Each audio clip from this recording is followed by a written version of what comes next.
All right, everyone, welcome to the next session. And I am really excited about this one. So we have Malin Liden, who is a Vice President of Strategic Programs in SAP's Marketing Division. And she is leading international teams in identifying, testing, and piloting new ways to communicate and collaborate with customers, users, and influencers. I was just sharing with Malin how we have just finished our 4-year integration of SAP at Delta, and really excited to hear her talk today about communities for lifelong learning and career success. I will just remind you, please, if you have questions, there's the Q&A tab. Please just click the Q&A tab, put your questions there. We'll gather them up for Malin at the end of her presentation. I'll also be tracking the feed to find any that appear there as well. So, all right, let's get going. I'm totally excited about this keynote. Malin, take it away. Super, thank you so much. And hello, everyone. I'm so excited to spend my Friday evening. I'm based in Germany, and it's a really nice way for me to end the work week here together with all of you. I've been following many of the presentation, and I think it's been fabulous. And today I'm going to talk about communities for lifelong learning and career success. And I actually believe that communities are one of the biggest business opportunities in the coming years, because they serve so many purposes for us. If you want to market, if you want to sell, if you want to recruit, if you want to get hired yourself, if you want to learn, network, or just socialize and have fun, communities really are the place to be. And today, of course, they are all online. And so if we want to talk a little bit about what are communities, I find that communities is a little bit like trying to describe the value of a family. It's very difficult because everyone knows families are super valuable, but what exactly is it can be a little hard to point your finger to. And so for me, when I try to explain the value of communities, I use dogs, obviously. Hopefully it will be obvious in a moment. This is my dog Reggie on the screen here. He's a Hungarian rescue dog. I adopted him about 4 years ago, and he's a real sweetheart. But of course, that's not the point of the story. The point of the story is when I adopted him, I had lived in my, thank you, he's really cute. I had lived in my village for about 8 years, and I managed in these 8 years to not know anybody in my village. I don't know if it means that I'm particularly antisocial. I hope that's not the case. But anyway, I was working a lot. I was not spending much time here. I didn't know anyone. The dog arrived on March 31st. On April 1st, a day later, I knew everybody in the village with a dog. And over those people, I also got to know everybody else. So all of a sudden, after 8 years, it took me 1 day to know everybody in the entire village. But actually, the more fascinating thing that happened was that I became part of a community of dog owners. I was a first-time dog owner, and I had no idea. If you have a dog, you will smile probably. But I was surprised how many things do you have to decide for the dog. You have to decide what doctor to take it to, what food to give to the dog, what you do when they don't do what you're telling them to. And by the way, it's always your fault, never the dog's, just so you know. What hairdresser do you take your dog to? There are so many decisions that you have to make. And very soon, these other dog owners became my most trusted community. I went to them for everything I needed to know about the dog. I asked them. And if I wanted to buy something for my dog, if you are a company that sells dog services or dog products, you can market and sell to me all day long. I'm not going to make any purchase decisions about my dog without consulting my community of other dog owners. And why is that? It's very simple. We are very different. I have very little in common with these other dog owners, but this thing we have in common, and I trust them. I trust them because I know that they care about their dogs just as much as I do. And this is how communities work, and they become very important, and especially now when our lives, they look like this. We are working from home, we are doing everything from home, right? It can feel very isolated because we are losing these communities that we used to be a part of, where the people next door and in the schools and at work, it's all online. However, you can turn it around. I would argue that we haven't, luckily, lost much of the human connection. I would turn it around and argue that we have entered the age of endless opportunities. Because we are now working, collaborating, studying, partying, we're doing the coffee breaks together, we're doing game nights. all of these things we are now doing online, which means that we don't have a limitation in location. If you want to bring people to your birthday party and you're on the other side of the world, go for it. You can do it because everyone else is also going to be online. So there is no disadvantage for anyone who is far away. And if we look at work situations, it's similar. Before it was like you want to invite someone to a workshop. Well, if they are far away, do they have travel budget? Can they actually come? Maybe you couldn't get the perfect people to your workshop. Now you can. We are not limited any longer by location or budgets or the time that it takes to actually physically move somewhere. That's a huge opportunity. You can bring the perfect people together for what you want to accomplish. And I'm sure that you can look at the pictures. I'm sure you've had some of these parties also online this past year. And I did, in the bottom right corner, there is an example from my internal digital marketing community where we did Who Let the Dogs Out, a coffee break. And it was simple. We put on a Zoom call and everyone came with a favorite beverage and we all held our pets into the camera like this. And all of a sudden, our hearts were warm. Because this is also the fascinating thing that happens in these online communities. You don't dress up, you invite people to your home, to your living room, you have the pets and the children and everyone in the background. It creates also a different quality to the connection and the relationships. The other example that I'm bringing is from my lovely Liz, who is also on the call. We actually don't live very far from each other. She's also the reason why I'm here today. I'm very grateful. She invited me to speak here. We don't live that far from each other and we always wanted to meet. And you know how it is? We always met then only abroad at some conferences where we both spoke.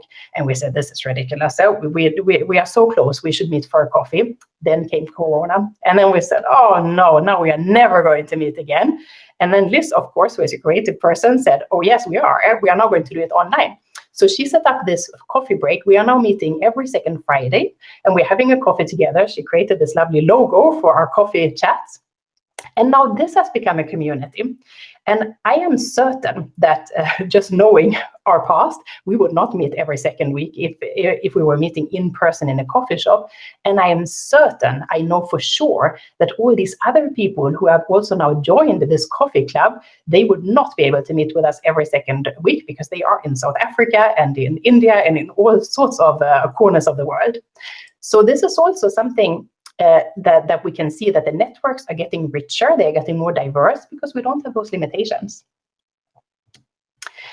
And this matters. The online communities matter because we are dealing with a new generation of very digital savvy people. Last year, we all had to become digital savvy, but there is also a generation that we are seeing that operates differently, very much in line with the world that we have now also entered because we were forced to in the pandemic.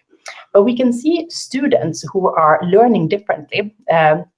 We are seeing students who learn together with others, irrespective of if they are sitting in the same class, if they are in the same school, or even in the same country. They are gathering together to learn with peers, regardless of where they are in the world.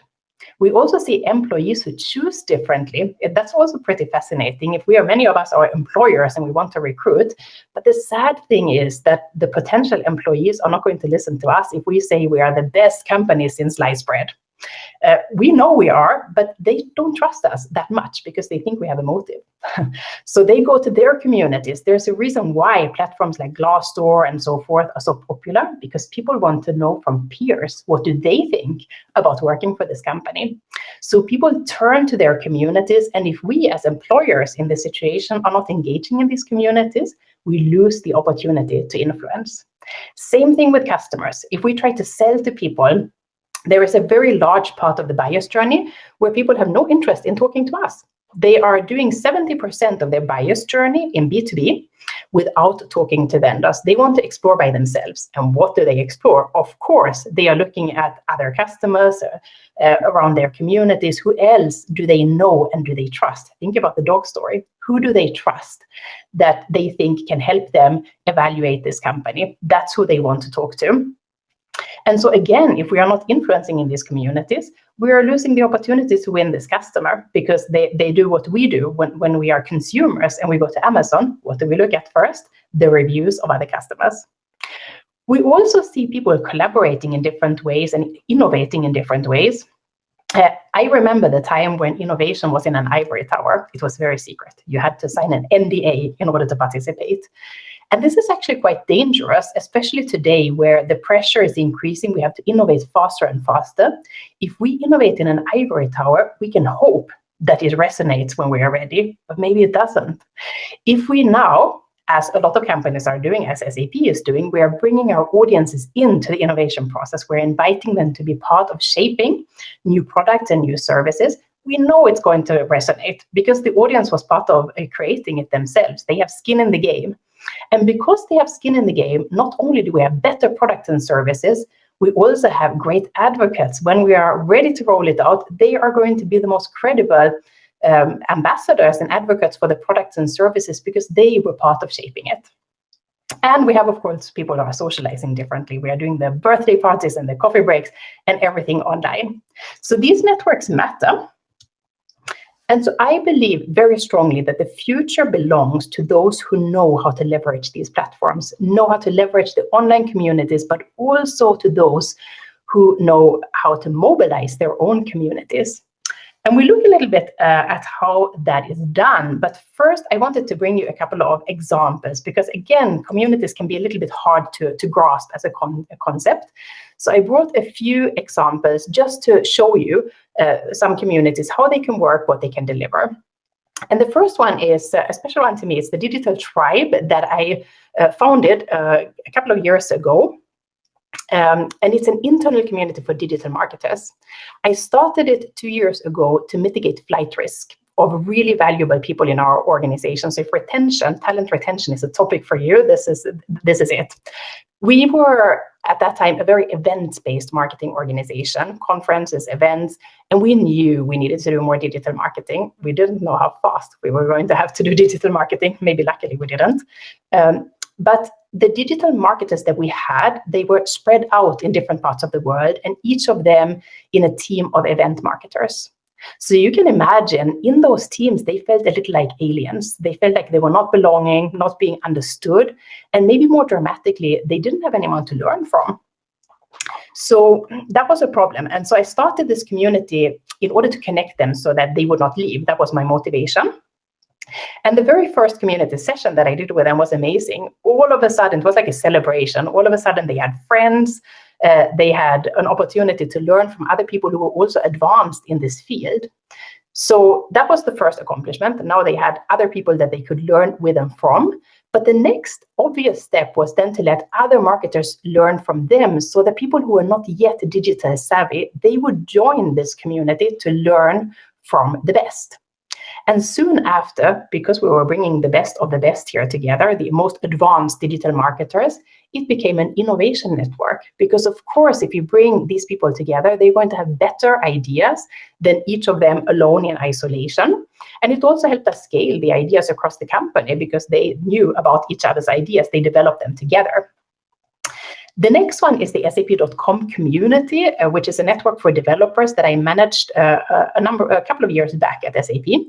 It's an incredible place for almost 3 million users who learn together and they help each other solve SAP-related problems, oftentimes without any type of involvement from SAP. It's peer-to-peer help that they are giving each other. It's actually quite fascinating. We saw when the platform went down, it happens from time to time, even for an IT company, the support tickets went up because people lost the opportunity to ask their peers for help. So that's real business value with the community there. And because those peer conversations and user-generated content is always relevant, this is our by far most popular digital property with 300,000 visits a day.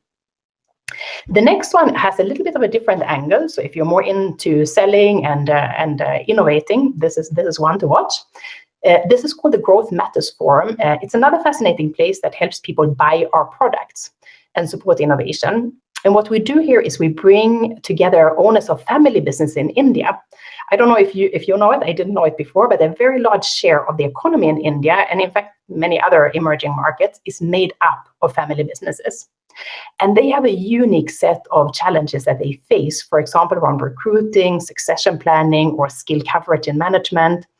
And our community brings them together so that they can learn from other business owners.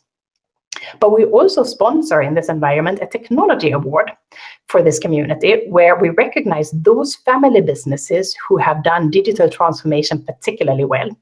And when others in this community hear these stories, the award presentations, and they are inspired to do something similar, they very often come to us. So here's the point, that this community helps customers buy, which is always the better way of selling. The next one is also very near and dear to my heart, the Women in Tech Forum, because it's a very good friend of mine who runs it. She brings women in tech together for online events that you can buy tickets to individually, but you can also buy a membership for the full year, so you can go to every event. And what happens then is that then, of course, the same people come again and again to the events, and we start getting to know each other, we start to form relationships. And so the community here learns together, but it's more than that. It's also a really amazing place to recruit and find jobs, and they actually have specific activities also for that. So especially if you're into to recruiting or finding leaders, female leaders, then this is a brilliant place to be.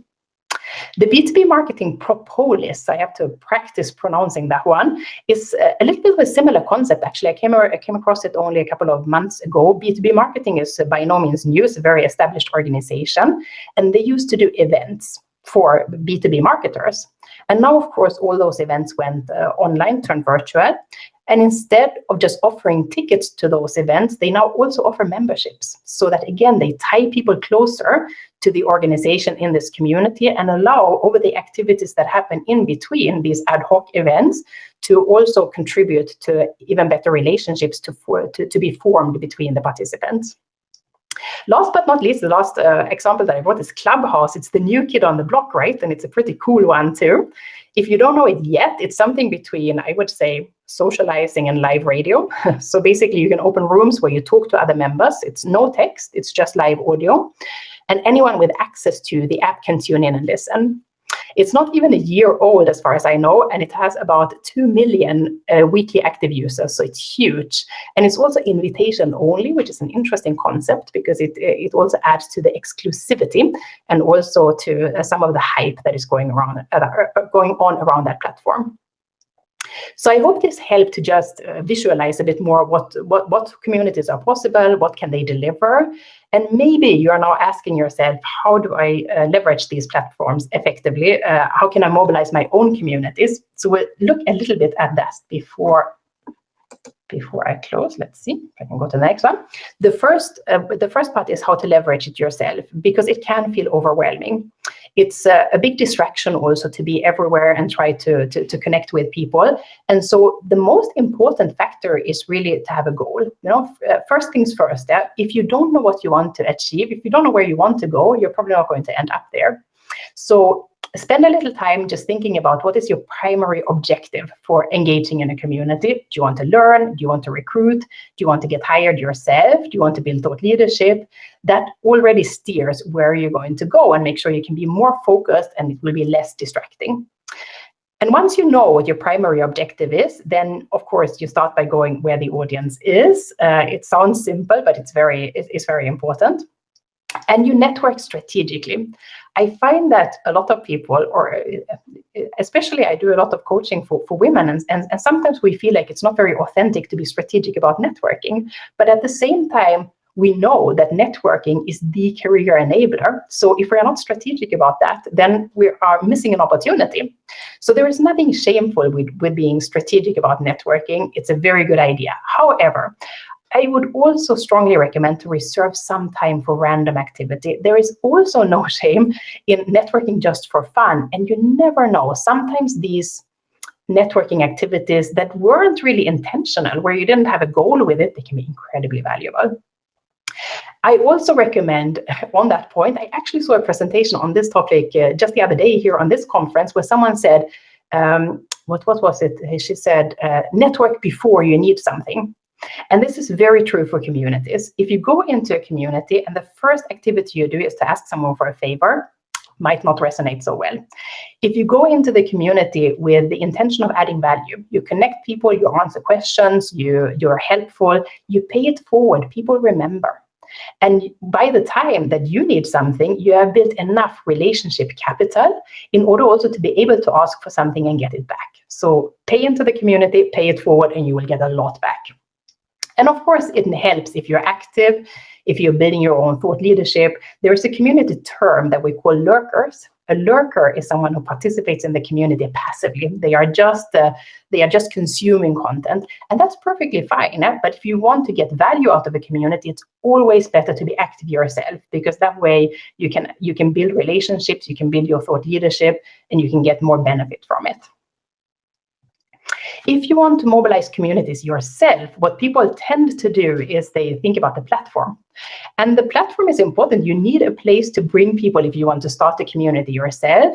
But a platform is only a platform. Communities are about people. So if you want to mobilize communities, you need a couple of things. You need a common purpose. There needs to be a reason. Why would people benefit from being together? Think about the dog owners. But every community has a common purpose. Otherwise, it makes no sense. You need connections, especially in the beginning. It's very important to have influencers who are going to be the magnet for your community, the ones with their relationship and with their experience and the activities that they can do that will attract other people to the community. So you need a core to start with that are going to make the community interesting enough to get over a critical mass where you have enough people who are going to develop towards becoming influencers. You need courage, especially if you are creating a community for your brand. Then people in the community might criticize your brand. It happens. And don't be defensive if that happens. It's actually a gift. If they criticize you in this community, you can bring them in, you can bring them closer. And if you can turn them around, then they are going to be your best advocates, because in the community, everyone saw that they were critical. So if later on they are convinced, they are on your side because you listened to them, you brought them in, you made them part of the solution, they are going to be your best advocates. So recognizing that a community is not controllable is important. It actually needs a certain independence in order to thrive and add value. You also need a culture. This is the lifeblood of a community, is the culture. So early on, you have to capture those moments. You have to make sure that you capture those memories, the stories, the glue, I would say, that becomes the DNA of your community. It's a little bit like a family. We have a common history with the moments, the stories that make us feel like we belong together. You need that in the community too. So to close this off, if you manage to create a vibrant community, or if you participate in a vibrant community, you create competitive advantage for organizations, but also for the people in the communities. There are a number of advantages. I will just mention a few. Talent retention I talked about, and actually this was talent retention for us in SAP for digital marketers in my digital tribe. But if we look at the SAP.com community for developers, it was very fascinating. The people who were close to the community and had really great relationships with other community members, we looked at it at some point. The top contributors, we call them the SAP mentors. They are the most experienced one in our ecosystem. We almost, I can't think of a single example where we lost one of them to a competitor. If they changed, if they moved on in the career, they stayed in the community. This was their place to recruit, to learn, to build their careers. So it was a great way to keep talent, maybe not for SAP, but in the ecosystem. They went to a customer, they went to a partner, but they didn't go to the competition. So that's hugely valuable. Swarm intelligence is fascinating. If you have a vibrant community of like-minded people, like I do with my digital tribe community, I throw a question out there and there's someone who always knows the answer. And the fascinating thing is it's often not the one that I would have asked. So you throw a question out there and you get something back without knowing who is it that has the answer. If you have a vibrant community, you can do that and you know someone will catch your request. It's great for higher engagement. It's great for co-innovation, as we saw. Faster and more effective learning in a community is a brilliant way to educate people where they are learning from and with each other. And not to be forgotten is mental health. Today, really, really important. And these online communities where you create a sense of belonging around a common purpose, common goal, something people want to achieve together, it means a lot. So hopefully with this presentation, it was very short, fast and furious. I hope I managed to maybe give you a little bit of interest in this topic, to build communities, to leverage communities, And I really do hope that you will stay in touch. I am on most social media platforms. I'm a little bit of an addict for social media, and I hope to see you there. Thank you so much for your attention. Great, Malin. Thank you very much. Great presentation. And yes, we could go on for hours, it seems like, talking about this stuff. We do have a question in the Q&A that popped up. How do you stay motivated as a group organizer when you plan an event and no one shows up? Oh, I never had that situation. Luckily that no one showed up. Yeah, that would be a little bit of, that would be difficult. I mean, depending also on the investment that you made. But I think this is also something that is fascinating about some of these new platforms like Clubhouse. I was thinking about it the other day, where Clubhouse is a platform where it's super easy to almost host an event, right? You open a room and it becomes an event. And if no one shows up, yeah, then you chat to, maybe you're a couple of people who are organizing this together, you chat with them. And this is how Liz and I started our coffee session. It was just us, we were only chatting. And in the beginning, sometimes someone came, sometimes it was only us, but then we had a good coffee together. So I think the platforms that we have today, they bring down the investment that you have to make to organize an event. And then it doesn't hurt so much if not too many people show up. Yeah, but of course, if you hire a venue, and I mean, that would be devastating. If you make a big investment and then no one shows up. I just got access to Clubhouse yesterday, and you're right. Then there's crowdsourcing kind of happens. You could open the room up or the event up, right? So, yeah, if no one comes, you do it another day again, and then maybe someone shows up. So no risk. So great perspective. Thank you very much. I know we're right at time. Great presentation, lots of great content. And I do recommend you check out Malin's LinkedIn, because I went there and learned something today about knowledge parties. And so please go there and learn about knowledge parties. We're going to invite her back, and hopefully she can share that with us at our future Career Growth Summit. So Malin, thank you so much for coming to us from Germany by way of Sweden for this great presentation. We appreciate it. Thank you. And thank you everyone for attending. Thank you so much. All right. Bye-bye. Bye-bye.